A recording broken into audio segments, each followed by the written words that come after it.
السلام علیکم۔ وعلیکم السلام ورحمۃ اللہ۔ مولانا، ہم سب سے پہلے یہ جاننا چاہیں گے کہ آپ کی تاریخ پیدائش کیا ہے؟ ہماری تاریخ پیدائش 27 جولائی 1938۔ 27 جولائی 1938۔ جس وقت آپ پیدا ہوئے تو آپ کے گھر کا تعلیمی ماحول کیا تھا؟ یعنی آپ کے بزرگوں میں کون لوگ ایسے تھے جو تعلیم یافتہ تھے؟ ہمارے بزرگوں میں کوئی زیادہ تعلیم تو نہیں تھی، صرف ہمارے بڑے بھائی تھے، انہوں نے کچھ غالباً 10ویں تک تعلیم حاصل کی تھی، وہ پولیس میں ملازم تھے۔ باقی اور لوگ تو زیادہ پڑھے لکھے نہیں تھے، بس تھوڑا موڑا پڑھا تھا انہوں نے۔ تو ابتدائی تعلیم آپ نے کہاں حاصل کی؟ ابتدائی تعلیم تو ہم نے گھر ہی پر حاصل کی۔ ایک استاد تھے ہمارے، گھر پر ہی آتے تھے، پڑھاتے تھے، وہ قرآن شریف اور اردو یہ پڑھایا انہوں نے۔ اس کے بعد پھر ایک پرائمری اسکول میں قریب میں ایک اسکول تھا، اس میں ہمارا داخلہ ہوا، وہاں ہم نے پرائمری کی تعلیم حاصل کی۔ پرائمری کی تعلیم کے بعد آپ مسوسلہ آئے؟ نہیں، پرائمری کے بعد پھر ہم نے اس میں جونیئر ہائی اسکول میں داخلہ لیا، وہاں 8ویں کلاس ہم نے پاس کی۔ اچھا، جونیئر ہائی اسکول کرنے کے بعد پھر آپ مسوسلہ میں؟ نہیں، اس کے بعد بھی نہیں، اس کے بعد 1 سال اور ہم نے 9th پاس کیا۔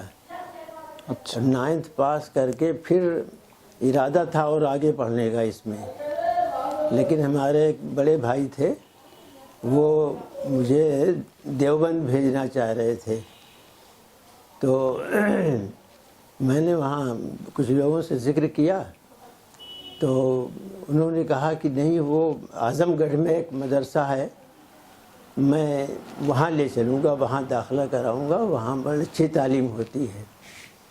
لیکن تو وہ ان کے ساتھ ہم وہاں چلے گئے اعظم گڑھ، تو وہاں وہ ان سے بیت العلوم جو مدرسہ ہے اس سے وہاں تعلقات تھے ان کے، وہ بمبئی کے رہنے والے تھے، وہاں آتے جاتے رہتے تھے، تو وہاں گئے، تو وہاں کا جائزہ لیا ہم نے۔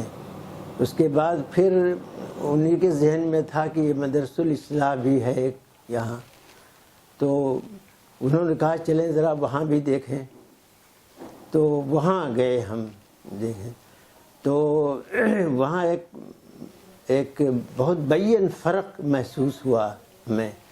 وہاں ایک ہیڈ کلرک تھے مولانا ممتاز اصلاحی امیل شکیہ کے، ان سے ملاقات ہوئی، تو انہوں نے بڑی شرافت اور سنجیدگی کے ساتھ وہ ملاقات کی، اور ہم لوگوں نے کچھ وہاں کے مدرسے کے بارے میں کچھ کہنا چاہا کہ وہاں کوئی اچھی تعلیم نہیں ہے یا کیا، تو انہوں نے کہا نہیں ایسی بات نہیں ہے، مدرسہ ایک مدرسہ عربی مدرسہ وہ بھی ہے اور ہمارا بھی ہے، وہاں بھی تعلیم ہوتی ہے، یہاں بھی تعلیم ہوتی ہے۔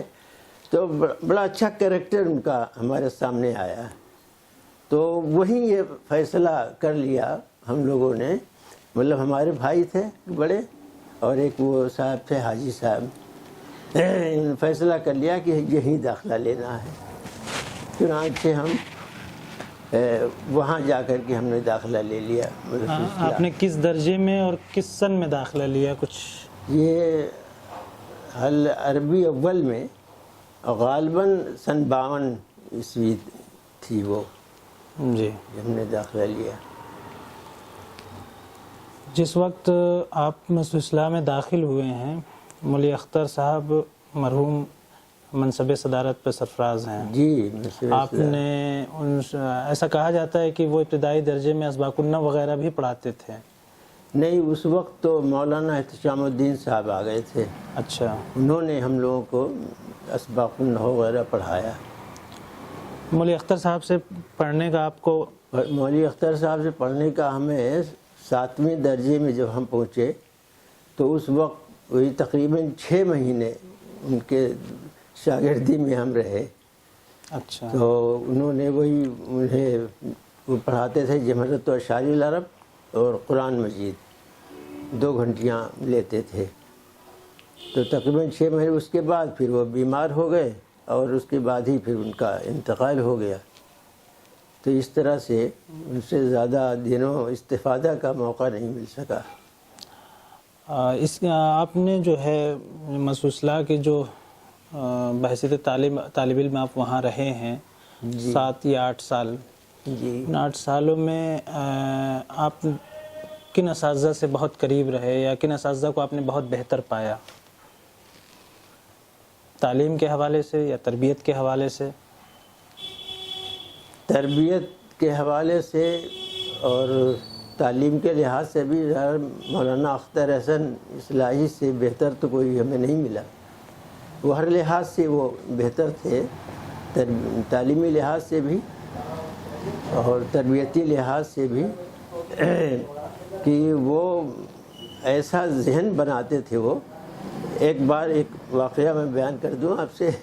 ایک وہ مدرسے وہاں تھا، آم کے پیڑ تھے، اس میں ایک بار ایک آم گر گیا کا ہوا تھا. میں نے اسے اٹھا لیا، میں لے کے آ رہا تھا، مولانا نے دیکھ لیا اور کہا یہ کہاں سے لیا ہے؟ تو میں نے کہا کہ یہ پڑا ہوا تھا، گر گیا تھا پیڑ سے. نہیں نہیں نہیں نہیں، ارے مدرسے کی چیز ہے، وہاں منشی جی سے پوچھو، ان سے مل کر کے پھر اس کو استعمال کرنا. تو خیر اس طرح سے پھر میں ان سے ملا. مطلب یہ ذہن بناتے تھے وہ کہ بہت وہ کریکٹر کو کہ عمدہ کریکٹر بنانے کی ان کی فکر ہوتی تھی ہمیشہ. کوئی بھی اس طرح کا موقع ملتا تھا وہ فوراً کہتے تھے ارے مدرسے کی چیز ہے یہ، اس کو اس طرح سے استعمال مت کرنا. کہیں رہ رہے تھے ہم لوگ، کہیں اس کا مدرسے کا چیز کا خیال رکھا کرو، یہ امانت ہے، اس کی پوری پوری حفاظت ہونی چاہیے. تو یہ ذہن انہوں نے بنایا تھا، بناتے تھے لوگوں کا. یہ ان کے علاوہ مولی اختر صاحب کے علاوہ اور اس وقت کون سے ممتاز اساتذہ اور بھی تھے؟ اور اساتذہ ہمارے تھے مولانا ابو بکر اصلاحی، مولانا نظام الدین اصلاحی، مولانا صغیر حسن اصلاحی. یہ نمایاں لوگوں میں سے تھے. اور ویسے ابتدائی طور پر ہمیں مولانا شہباز صاحب نے بھی پڑھایا تھا، مولانا شہباز اصلاحی، انہوں نے پڑھایا تھا ابتدائی کلاسوں میں. تو اس طرح سے یہ نمایاں اساتذہ سے. ویسے حدیث میں وہ بعد میں آئے تھے مولانا شبیر احمد اظہر میرٹھی، انہوں نے آخری کلاسوں میں ہمیں حدیث پڑھائی تھی. تو وہ آخری درجے میں انہوں نے آپ کو حدیث پڑھائی، وہ ابھی نئے آئے تھے؟ ہاں ابھی نئے آئے تھے. اچھا اس سے پہلے بھی ہمیں ایک استاد تھے وہاں مولانا علی احمد صاحب، یہ فاضل دیوبند تھے. انہوں نے بھی کچھ دن پڑھایا تھا ہمیں، پڑھائی تھی. اس سلسلے میں بھی ایک عجیب بات تھی کہ وہ دیوبند سے آئے تھے. مولانا اختر حسن اصلاحی اس وقت صدر مدرس تھے. تو مولانا اختر حسن صاحب کی تنخواہ تھی 75 روپے، لیکن ان کو دیتے تھے 100 روپے مولانا علی احمد صاحب کو. تو یہ بھی ایک قربانی تھی کہ وہ وہاں کے پڑھے ہوئے تھے، ذمہ دار تھے، صدر مدرس تھے، لیکن صرف 75 روپے اپنی کفاف کے لیے لیتے تھے اور ان کو دیتے تھے 100 روپے. بھی عجیب ان کے اخلاق کیریکٹر کی بات ہے. اس کے علاوہ کسی اور اصلاحی استاد سے آپ نے حدیث پڑھی تھی؟ حدیث کی کوئی کتاب؟ ہاں حدیث کی مولانا صغیر حسن صاحب سے پڑھی تھی، الموطا امام مالک. اچھا، تو مولوی صغیر حسن صاحب کا طرز تدریس اور وہ جو 2 اساتذہ، ایک اظہری صاحب اور ایک جو علی احمد صاحب، ان دونوں کے حدیث کے طرز تدریس میں نمایاں فرق تھا؟ اصل میں مولانا شبیر حسن صاحب سے جو تعلیم حاصل کی تھی ہم نے حدیث کی، وہ ابتدائی کلاس تھی، وہ غالباً عربی سوم میں انہوں نے پڑھایا تھا، تو اس میں زیادہ وہ تحقیق وغیرہ نہیں ہوتی تھی، بس وہ آئے ترجمہ کیا اور کچھ مختصر سی گفتگو ہوئی، اس کے بعد یہ اس میں زیادہ بحث مباحثہ ہوتا تھا آخری کلاسوں میں، تو آخری مسلم شریف اور بخاری شریف۔ آخری کلاس میں جو یہ بحث و مباحثہ ہوتا تھا، جی کیا ان بحث و مباحثہ میں وہ اساتذہ جو یہاں کے مزاج سے واقف نہ تھے، جی جی وہ طلبہ کے ان سوالات کا اطمینان بخش جواب دیتے تھے یا وہ اس سے گھبراتے تھے؟ نہیں، جواب مولانا علی احمد صاحب تو گھبراتے تھے، وہ ایک آدھ بار انہوں نے کہا تھا کہ زور دیر تک بولتے رہے، اکثر ایسا ہوتا تھا، بولتے رہتے تھے، لیکن آخر میں جب ہم لوگ سوال کرتے تھے تو تم لوگ تو ایسے ہی بلا وجہ سوال کرتے رہتے ہو، مطلب جھنجھلا جاتے تھے۔ تو لیکن مولانا شبیر احمد صاحب جھنجھلاتے نہیں تھے، وہ بہت باقاعدہ تیار ہو کر کے آتے تھے اور بہت تفصیل کے ساتھ وہ سوالات کے جوابات بھی دیتے تھے، اور وہ سنتے بھی تھے، اعتراض سوال کوئی ہوتا تھا اس کو۔ ادب کی کتابیں کون پڑھاتا تھا اس زمانے میں، جیسے ملکہ یا حماسہ؟ وہ ابتدائی کلاس تو ہمیں مولانا نظام الدین صاحب نے پڑھائی تھی، کلیلہ دمنہ اور وہ حماسہ، ہاں ایمان الحماسہ، اور بعد میں پھر مولانا اختر حسن صاحب تھے عبارت و اشعار العرب میں۔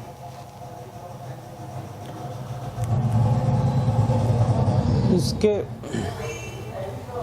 یعنی یہ جو پورا آپ کی فراغت کس سن میں ہوئی؟ ہماری فراغت ہوئی ہے غالباً سن 1959 تھا۔ آپ 1952 میں داخل ہوئے ہیں، 1959 میں آپ نے فراغت حاصل کی۔ جی جی اس دوران میں مولی اختر صاحب کا انتقال ہو جاتا ہے، اور شاید مولی بدر الدین صاحب نے کچھ کلاسیں آپ لوگوں کی لی ہیں کہ نہیں؟ نہیں، بدرالدین صاحب نے نہیں لی ہے، کوئی کلاس نہیں لی۔ یہ جو 9 سال کا 8 سال کا جو عرصہ ہے، یہ تھوڑا سا مشکلات سے بھرا ہوا تھا۔ جی جی اس میں بہت سارے ایسے واقعات ہوئے، جی کیا آپ ان واقعات پہ کچھ تفصیلی روشنی ڈال سکتے ہیں؟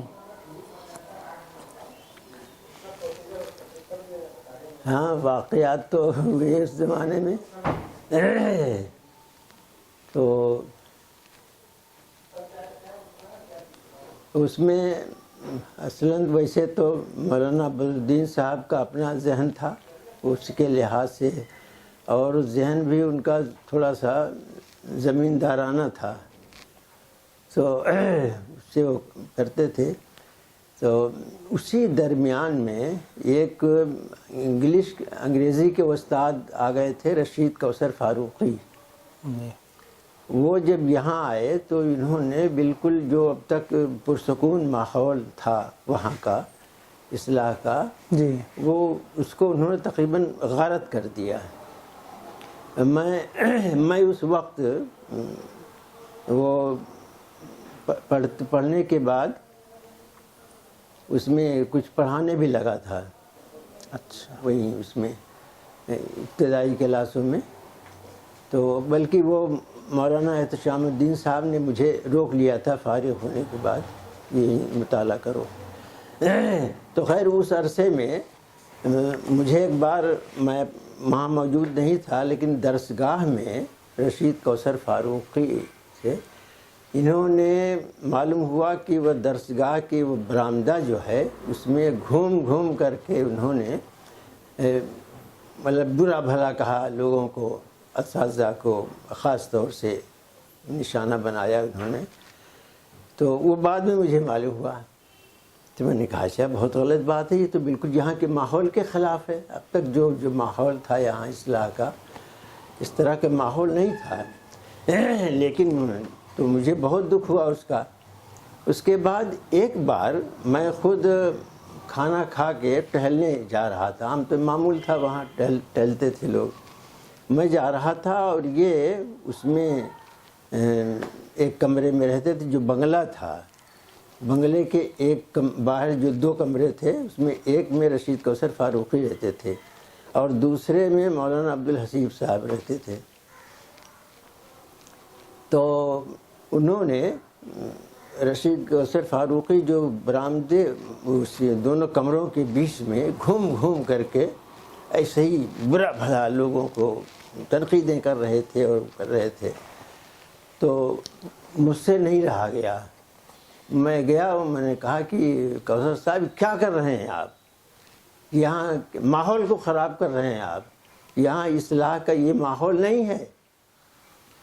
تو اس کو ذرا آپ سمجھیے. کہ پہلے میں خود سمجھتا ہوں تمہاری کیا حیثیت ہے یہاں. اس طرح انہوں نے کہا. میں نے کہا کہ میری حیثیت نہیں ہے. میں 8 سال یہاں رہا ہوں. میں نے یہاں کی تعلیم حاصل کی ہے, لوگوں سے تربیت حاصل کی ہے. میری حیثیت نہیں ہے, آپ کی حیثیت ہو گئی. تو بہرحال وہاں ہماری ان کی جھڑپ ہوئی. اچھا اس سے پہلے یہ تھا کہ لڑکے طلبہ جو تھے وہاں کے کچھ سہمے سے تھے ان کی وجہ سے, ان کے انداز سے. لیکن میری اس گفتگو سے کم از کم اتنا فائدہ ہوا کہ طلبہ میں کچھ شعور پیدا ہوا, کچھ احساس ہوا کہ نہیں یہ غلط کر رہے ہیں, ایسا نہیں یہاں ہونا چاہیے. یہ احساس ہوا طلبہ میں. بغیر اس کے بعد وہ سلسلہ چلتا رہا اور پھر وہ اساتذہ وہاں سے علیحدہ کر دیے گئے. علم الدین صاحب نے ان کو نکال دیا. اب یہ رشید کوثر فاروقی ظاہر ہے ان کو موقع ملا, انہوں نے خود اپنی چلائی وہاں پر. اور اس وقت میں مطلب فارغ ہو چکا تھا اور فارغ ہونے کے بعد وہ کچھ گھنٹیاں میں لیتا تھا اس میں. تو ہم وہ جب ان کو نکلنے کے بعد ان لوگوں کے وہ یہ بھی ہوا کہ ایک میں تھا اور مولانا جلیل حسن ندوی صاحب بھی اس زمانے میں تھے, وہاں پڑھا رہے تھے, تھوڑے عرصے رہے. تو وہاں کے منتظمہ نے ایک پاس کیا ایک قانون, اور اس میں یہ تھا کہ یہاں ایسے لوگ نہیں رہیں گے کہ جن کا کسی تحریک سے تعلق ہو. یہ پاس کر دیا انہوں نے. تو اس کے بعد پھر ہم لوگوں نے, میں نے بھی سوچا, مولانا جلیل حسن صاحب نے بھی ایک درخواست مطلب استعفیٰ کے طور پر دے دیا کہ صاحب چونکہ آپ نے یہ قانون پاس کیا ہے اور میرا تعلق ہے ایک تحریک سے, اس لیے اب میں مناسب نہیں سمجھتا کہ یہاں میں رہوں. تو خیر یہ اس طرح سے انہوں نے اسے ابتدائی تو کچھ بلا کر کے کچھ ادھر ادھر سے کچھ پوچھا, لیکن وہ ایسے ہی اوپری دل سے اور کہا اچھا ٹھیک ہے صاحب, جو آپ لوگ نہیں تیار ہیں تو پھر ٹھیک ہے. یہ کب کا واقعہ ہے؟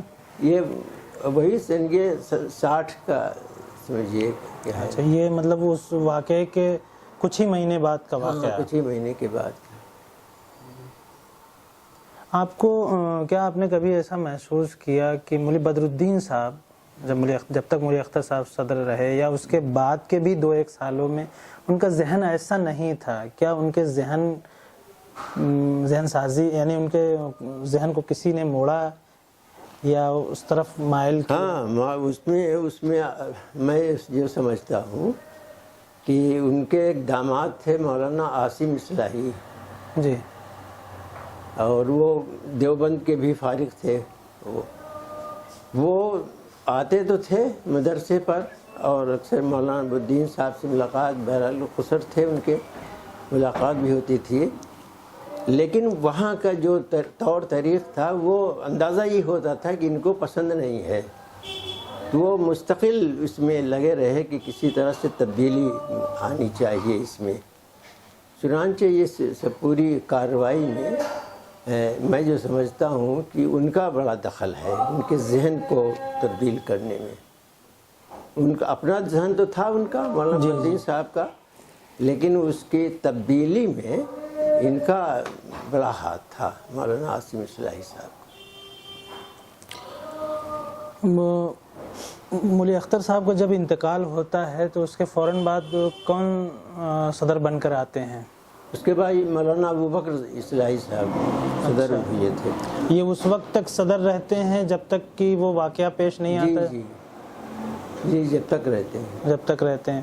اس جب یہ کہ جماعت کے لوگوں کو نکال دیا جاتا ہے پھر وہ چلے جاتے تو وہ بھی جاتے ہیں، تو اس وقت پھر کون صدر بنتا ہے؟ اس کے بعد ہی تو مولانا احتشام الدین صاحب، مجھے یاد آ رہا ہے وہی تھے صدر مجلس، وہی بنائے گئے تھے ان کے بعد۔ اچھا، مدرسے میں آپ نے بحیثیت استاذ کچھ ماہ جی گزارے کچھ ماہ نہیں، تقریباً 2 سال کے قریب۔ اچھا، 2 سال کے قریب گزارے ہیں۔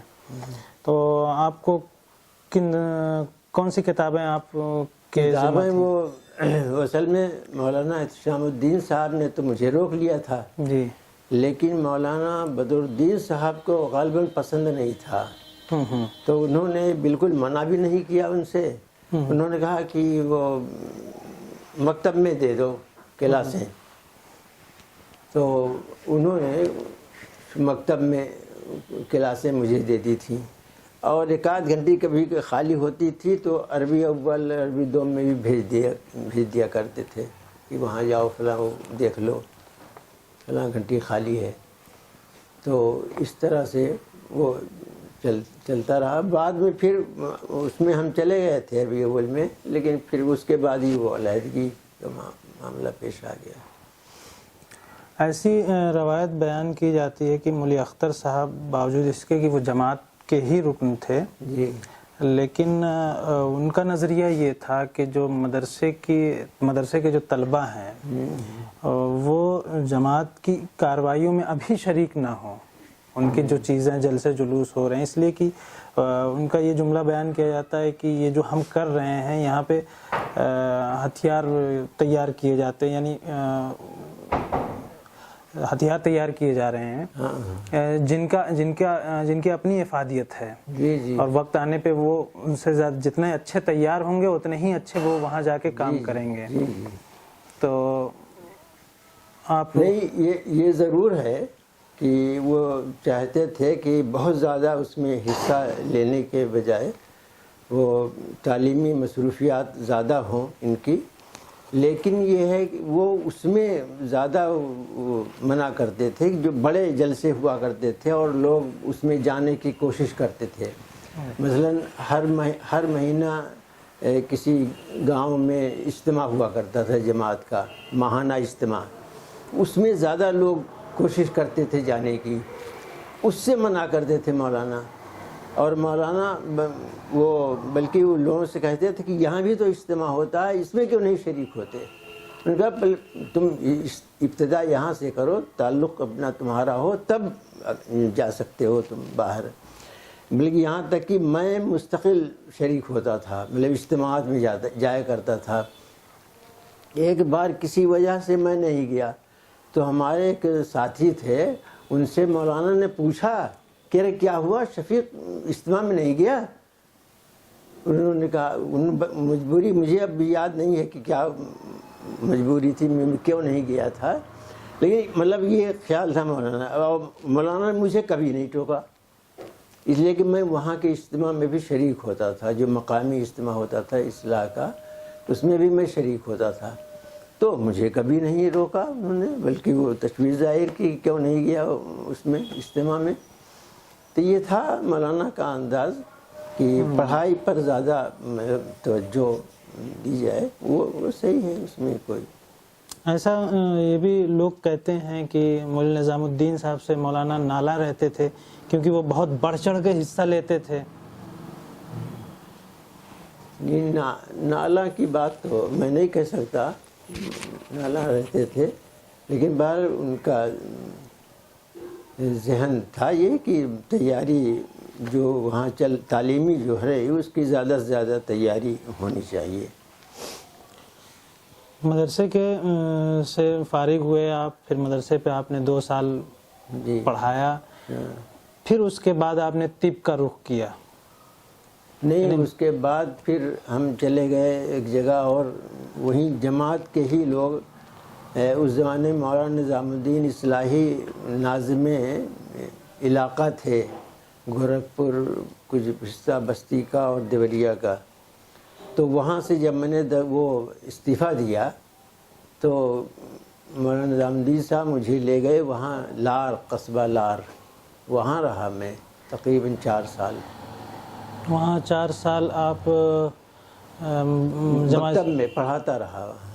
اچھا، وہاں پڑھاتے رہے آپ؟ جی جی، پڑھاتا رہا مکتب میں۔ پھر وہاں سے اس کے بعد پھر ہم دلی آ گئے پڑھنے کے لیے، دلی DIMS کی تعلیم کے لیے۔ کہاں سے آپ نے DMS کیا؟ یہاں طبیہ کالج قرور باغ، اچھا، یہاں طبیہ کالج ہے۔ وہ کس ڈگری کی بنیاد پر؟ وہ مسعود اصلاح کی؟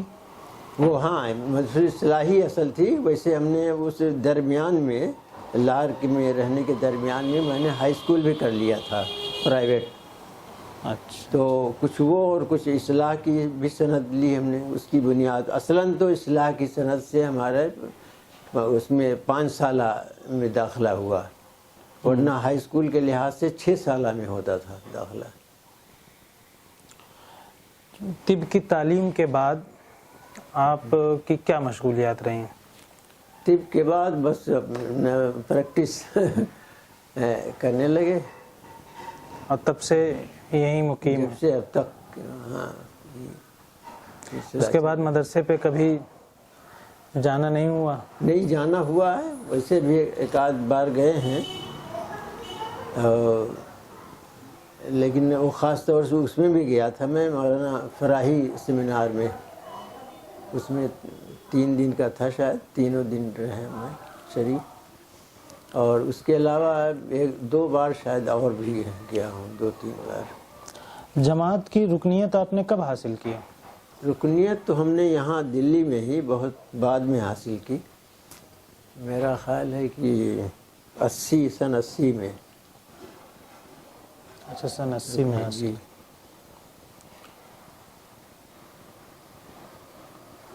اس تاخیر کی کوئی وجہ، جبکہ آپ کی جماعت سے وابستہ؟ وابستہ تو ہم بہت پہلے تھے، بلکہ اصلاح میں جب تھا تو میری جو مصروفیات تھی، مولانا نظام الدین صاحب اس وقت مقامی امیر تھے، تو انہوں نے مجھ سے کئی بار کہا کہ وہ درخواست دو اور میں بھیج دوں، رکن بن جاؤ۔ میں نے کہا نہیں، رکن نہیں، ابھی میں دوسرے مرحلے میں ہوں، تعلیمی وہی سلسلہ تھا۔ میں نے کہا نہیں، ابھی رکن نہیں بنوں گا۔ 4 سال لار میں رہا، وہاں بھی جماعتی ہی ماحول تھا۔ جی، مولانا شوکت اصلاحی صدر مدرس تھے اس درسگاہ کے۔ یہ درسگاہ کہاں؟ گورکھپور میں کوئی جگہ لار تھی؟ قصبہ لار میں ہے، اچھا، قصبہ لار ہے، اس میں یہ ہے۔ اس کے صدر مدرس کون تھے؟ مولانا شوکت علی اصلاحی۔ یہ کہاں کے رہنے والے تھے؟ یہ وہیں گھوسی، اچھا، گھوسی اعظم گڑھ کے قریب کوئی گاؤں تھا چھوٹا، اس کے رہنے والے تھے۔ اچھی سے مولانا نظام الدین صاحب کے کلاس فیلو تھے۔ اچھا اچھا اچھا۔ تو اس مدرسے میں کوئی اور بھی اصلاحی استاذ تھے؟ نہیں، اور اصلاحی نہیں کوئی تھا۔ اس کے بعد آپ گئے؟ جی، میں ہی گیا اس ضلع میں، وہاں میں رہا تو مجھے وہ مولانا سے جب مجھے ان کو معلوم ہوا کہ میں جا رہا ہوں یہاں سے، تو انہوں نے کہا نہیں، بالکل نہیں جاؤ گے، تم یہیں رہو گے۔ تو اس وقت وہ فارم وہ بھر رہا تھا میں، تو کہنے نہیں چھوڑ دو، یہ سب چکر، یہیں رہنا ہے تمہیں۔ میں نے ان سے یہ کہا کہ نہیں، وہ ابھی تو فارم بھر رہا ہوں، ابھی جا تھوڑی رہا ہوں۔ تو انہوں نے کہا چلو ٹھیک ہے، بھیج دو، بھر دو۔ تو لیکن وہ جب پھر انٹرویو لیٹر آیا تو اس وقت مولانا موجود نہیں تھے وہاں مدرسے پر، اور اسی وقت وہ آنے والے تھے۔ 10 بجے مجھے وہ لیٹر ملا، اور 12 بجے آنے والے تھے۔ میں فوراً وہاں سے جلدی سب انتظامات کر کے اور میں وہاں سے نکل پڑا کہ مولانا اگر آ گئے تو پھر مجھے روک لیں گے، جانے نہیں دیں گے۔ تو اس طرح پھر وہ میں دلی چلا گیا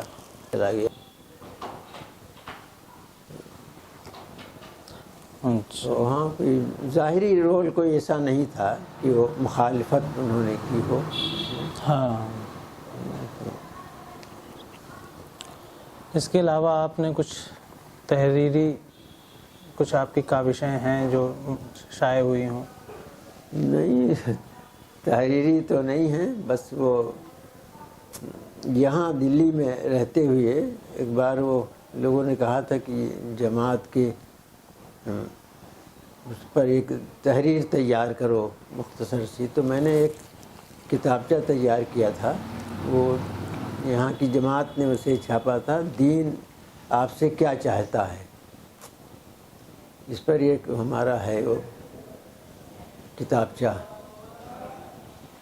ایک چیز رہ گئی جو آپ کے مدرسے میں جب آپ طالب علم تھے تو وہاں ایک عمارت ہے جس کو دارالمعلومات کے نام سے یاد کرتے ہیں لوگ. دارالمعلومات سے آپ نے کس طرح سے استفادہ کیا؟ دارالمعلومات سے تو میں اصل میں چونکہ 9th پڑھ کے گیا تھا وہاں، تو پہلے ہی سال سے مجھے اس میں وہ طلبہ کے 2 نمائندے ہوتے تھے، تو اس میں سے میرا انتخاب ضرور ہوتا تھا. تو میں کوئی نہ کوئی کام میرے ذمے وہاں رہتا تھا دارالمعلومات میں. شروع میں تو کچھ معاون کا ایسے ہی کتابیں نکالنا دینا، پھر اس کے بعد ذمہ داریاں آنے لگی کتابوں کی. یہاں تک کہ اتنی میں نے دلچسپی لی دارالمعلومات کے سلسلے میں کہ میری صحت خراب ہو گئی. مطلب یہ کہ وہ ٹہلنا وہلنا نہیں ہوتا تھا، میں مغرب تک لگا رہتا تھا اسی میں، اور بھی کچھ وقت دیتا تھا. تو اس میں کافی حصہ لیا میں نے اس کی خدمت کے سلسلے میں دارالمعلومات کی. کیا کبھی آپ اس کے سیکریٹری رہے؟ نہیں، سیکریٹری تو نہیں رہا، وہ اس کا وہ معتمد کی حیثیت سے اس میں معتمد بزم خطابت نہیں، وہ معتمد رسائل. ہاں، رسائل کتاب کتب کا وہ ہوتا تھا. آپ کے جو کلاس کے ساتھی میں سے کون لوگ ہیں؟ ہمارے کلاس کے تو صرف ایک مولانا شہباز اصلاحی کے بھائی تھے، مولانا محمود تھا. ہاں، محمود عالم اصلاحی. انہوں نے بھی آپ کے ساتھ فراغت حاصل کی تھی؟ جی مکمل اصلاحی وہ ہیں. جی. کسی بھی جماعت کی جو عمر ہوتی ہے وہ اس سے جو وابستہ افراد ہیں ان کی صلاحیتوں پر ہوتی ہے، اور وہ باصلاحیت افراد شروع میں مسعود اصلاح جماعت کو بھی دیتا رہا، جس میں مولانا صدر الدین اصلاحی، ابو اللیث اصلاحی، امین احسن اصلاحی، اختر احسن اصلاحی، بہت سارے نام ہیں. لیکن اب کیا وجہ ہے کہ نہ ہی مدرسۃ الاصلاح اور نہ ہی جامعۃ الفلاح جو کہ جماعت کا اپنا ادارہ ہے وہ اس طرح کے افراد پیدا کرنے میں ناکام ہے؟ ایسی کیا وجہ ہے؟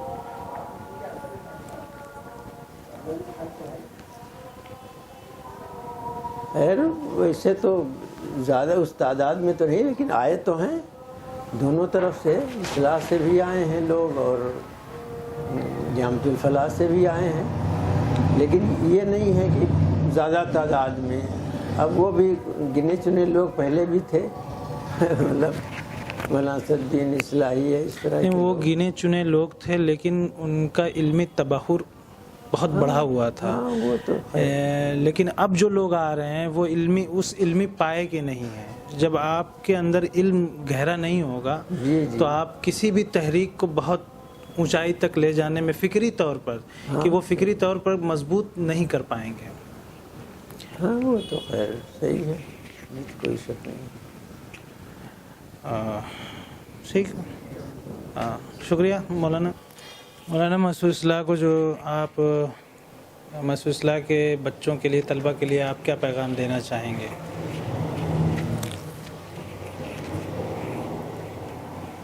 مدرسۃ الاصلاح میں وہ خاص طور سے عام طور پر یہ بات کہی جاتی ہے کہ یہ فکر فراہی کا ترجمان ہے اصلاح.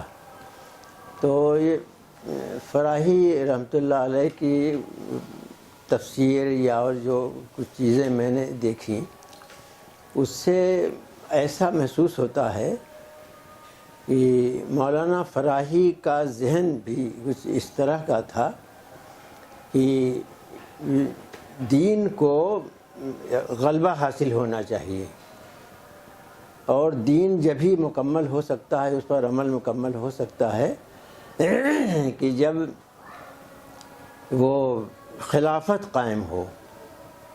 یہ مولانا کے خاص طور سے سورہ عصر کی جو تفسیر ہے اس سے یہ بات ملتی ہے۔ اس میں ایک جگہ مولانا فراہی نے اس کا ترجمہ تو مولانا امیر حسن اصلاحی نے کیا ہے، اس میں یہ ہے کہ وہ تواصی بالحق کا جو لفظ ہے، کہ حقوق کی ادائیگی کے سلسلے میں ضروری ہے کہ خلافت و سیاست ہو، اور خلافت ہو نہیں سکتی جب تک اطاعت نہ ہو۔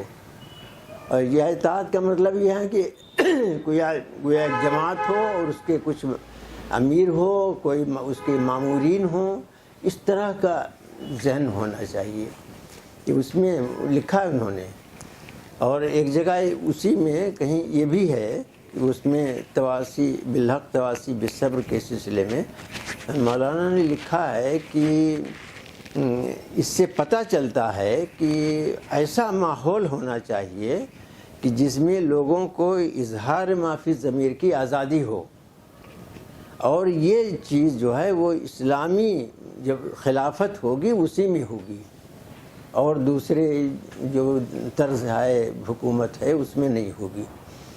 تو اس سے یہ ایک ذہن بنتا ہے، اور جو مولانا فراہی کی کتاب میں دیکھنے سے چنانچہ میں نے جو مطالعہ کیا کہ یہی وجہ ہے کہ جب مولانا مودودی رحمۃ اللہ علیہ نے یہ آواز بلند کی یہاں ہندوستان میں، تو اس پر ظاہر ہے کہ مولانا اختر حسین اصلاحی سے بڑھ کر کے مولانا فراہی کو کون سمجھ سکتا تھا، یا مولانا امین حسین اصلاحی سے زیادہ کون تھا اس وقت۔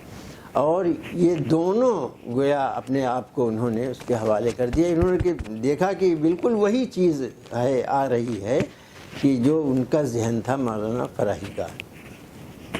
تو اس طرح سے میں سمجھتا ہوں کہ اس کو فکر فراہی کو سامنے رکھ کر کے اس طرح کی ہم جہاں ایک طرف تعلیمی لحاظ سے ہم پختہ ہوں، اس میں خوب تیاری کریں، وہیں ایسا ذہن بھی ہونا چاہیے ہمارا اس طرح کا کہ ہم نکل کر کے کہ ایسا ماحول بنائیں کہ گویا اسلامی وہ خلافت قائم ہو سکے، ایسا ذہن بنایا جائے، اور اس کے لیے کوشش و تغدو کی جائے۔ اور اس میں بہترین ترجمان مولانا امیر حسین اصلاحی، مولانا اختر حسین اصلاحی ہیں، جن کی زندگی سے، اور پھر ان کے بعد مولانا صدر الدین اصلاحی، اس طرح کے لوگ وہ اس چیز کو محسوس کر کے وہ اس طرف انہوں نے توجہ کی۔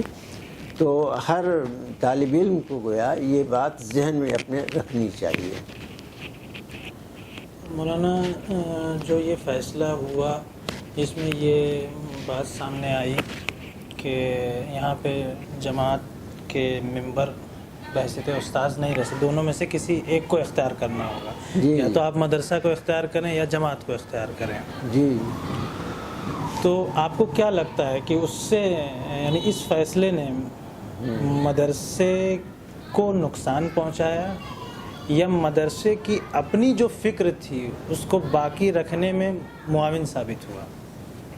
ہاں، تو نہیں، نقصان پہنچایا، اس سے نقصان پہنچا، مدرسے کو بھی نقصان پہنچا، اور بہرحال اس کا جماعت کو بھی نقصان پہنچا اس فیصلے کا، لیکن اس مدرسے کو بھی اس کا نقصان پہنچا کہ ایک وہ سوچنے کا ڈھنگ دیا تھا مولانا فراہی نے، اس چیز کو ہم نے ضائع کر دیا۔ چنانچہ بعد میں وہاں جو اساتذہ آئے وہ بالکل اس ذہن کے نہیں تھے، وہ کچھ لوگ پرانے تھے جو تھے اس ذہن کے، لیکن نئے جو لوگ آئے ان میں یہ ذہن میں بہت قریب سے تو نہیں لیکن بہرحال کچھ واقفیت ہوتی تھی، اس سے اندازہ یہی ہوتا تھا کہ ان کے ذہن میں یہ چیز نہیں تھی، فکر فراہی سے وہ دور تھے۔ ٹھیک، بہت بہت شکریہ۔